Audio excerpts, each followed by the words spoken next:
conheci o Tostão. Tostão, a filha do Tostão, a Mariana, estava no jogo com a gente aí do Cruzeiro de São Paulo. Ela era muito amiga da minha irmã. E aí um dia meu pai foi me buscar na faculdade, que ele trabalhava perto, e ele nunca me buscava. E esse dia em específico, eu fico pensando nessa história e vendo como as coisas na vida elas são construídas assim por algumas coincidências. Se você quiser acreditar em coincidência ou não, né? Então vamos chamar aqui de coincidência. Meu pai ele nunca me buscava na faculdade, nunca. E esse dia específico ele me buscou na faculdade. E nesse dia específico eu estava no 4º período de jornalismo. O nosso professor, o João Henrique, ele queria que a gente arrumasse uma celebridade para fazer uma entrevista, para praticar uma entrevista, mas tinha que ser alguém famoso. E na época não tinha Instagram, não tinha rede social. Não tinha famoso nada. Era, tipo, famoso. Tinha que ser famoso. Famoso ali em Belo Horizonte. Eu sei lá, o Samuel Rosa do Skank, né? Algum jornalista que fosse famoso, o Ivan Drummond do Estado de Minas, enfim, alguém famoso. E aí entrei no carro, virei pro meu pai e falei, pai, pediu para entrevistar alguém famoso, não conheço ninguém famoso, e agora? Como é que eu vou fazer esse negócio aí? Aí ele virou para mim, depois de uns 2 minutos, que ele devia estar pensando, ele virou e falou assim, você não entrevista o Tostão? Aí eu falei, ele é amigo, ele é pai da Mariana, amiga da Renata. Aí liguei para Renata, não sei o quê, Mariana, deu certo.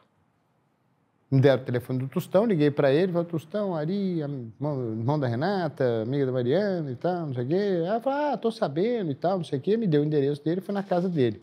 Quando eu cheguei lá, vi que era entrevista básica, né? Eu tinha 20 anos de idade, não sabia entrevistar ninguém, como a história dele, né? O que eu sabia, Copa de 70, que ele nasceu no conjunto habitacional, no IAPI, que era um lugar bem humilde, e tornou um dos maiores jogadores da história, virou médico, virou professor, que era bobajada, assim, nada, tudo muito óbvio. Mas mal sabia eu que o Tostão estava muito mais interessado em mim do que eu nele. Porque nessa época, o Tostão, nas colunas que ele escreve até hoje para os jornais, o Tostão ele nunca fez questão de aprender a mexer num computador. Ele fazia questão de mexer num caixa eletrônico. Ele não sabia como funcionava isso. O Tostão, ele... E como ele fazia as colunas dele, máquina de escrever? Ele escrevia à mão. Escrevia à mão? Ele escrevia à mão. Mas ele tinha letra de médico? Letra horrível, tanto que ele tinha que ditar. Ele ficava ao lado, ditando a coluna, eu digitava no computador. Não, calma. Aí ele precisava de você, por isso? Porque ele tinha a Ana Paula, que era ela tinha formado já em jornalismo, e ela foi trabalhar num canal lá de Belo Horizonte, o canal Horizonte, alguma coisa assim, se eu lembro bem. Aí ele ficou sem ninguém, ele falou, e agora, o que eu vou arrumar, né? E aí, Tostão é um cara muito desconfiado, então aparece um cara lá, estudante de jornalismo, irmão da Renata, que é muito amiga da filha dele, e que ele podia confiar, né? Porque ele conhecia a minha irmã. Ele conhecia muito a minha irmã. E aí... Estava sempre na casa dele. Ela estava sempre lá, então ele conhecia ela, mas maravilha. Tanto que acabou a entrevista lá, ele virou e falou assim, agora eu vou te perguntar algumas coisas. E o que ele te perguntou? Não lembro, ele perguntou o que eu estava fazendo, perguntou o que eu estava fazendo de jornalismo, o que eu queria fazer, o que eu achava de trabalhar com ele e tal, não sei o quê. E trabalhei com o Tostão 5 anos. Você redigia a coluna dele? Era um secretário. Né? Eu redigia as colunas, mandava para os jornais, ele pedia para ligar e confirmar se a coluna realmente tinha chegado por e-mail. Eu emitia os recibos ali que ele fazia para o jornal. Ele não tinha empresa, então ele fazia aquele recibo de autônomo e enviava aquilo ali para os jornais faziam pagamento para ele. Eu enviava isso pelo correio para ele. Dava um trabalho danado, porque eram, 14 jornais naquela época. Não sei quantos são hoje. E tinha que escrever no envelope e tinha que fazer aquele AR, sabe? O aviso de recebimento. Então, eu tinha que preencher 2 vezes o endereço, remetente. Então, eu tinha que fazer 28 vezes. Aí eu tive uma ideia brilhante de comprar uma etiqueta.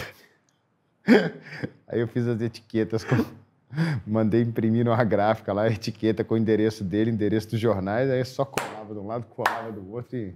Vocês ainda se falam? Faz muito tempo que eu não falo com o Tostão. A última vez que eu falei com ele foi pelo telefone, porque quem ficou no meu lugar foi um cara que trabalhou comigo, Rodrigo Fuscaldi, lá em Belo Horizonte, e está com o Tostão até hoje. E aí falei com o Tostão pelo telefone. E, cara, eu devia falar mais com o Tostão, mas assim, o Tostão era sempre tão reservado que, às vezes, eu acho que eu vou incomodar ele, sabe? Mas foi gostoso conversar com o Tostão. Ele falou que acompanha, ele falou assim... A última vez que eu conversei com ele, ele falou que estava orgulhoso de você. Estou feliz por você, de onde você está e tal, que bom que deu certo. Depois de tanto tempo, não entendo nada do que você faz, mas às vezes você está falando e eu fico ouvindo. Né? Então, foi um barato isso. Eu falo sempre que quando eu for a BH eu vou visitar, mas sempre que eu vou é tão corrido, cara, que é difícil fazer tudo que eu quero fazer, mas ainda vou lá. Eu tenho um respeito enorme por ele, um carinho muito grande. Se não fosse por ele, não estaria na ESPN, né? Ele que me colocou lá dentro.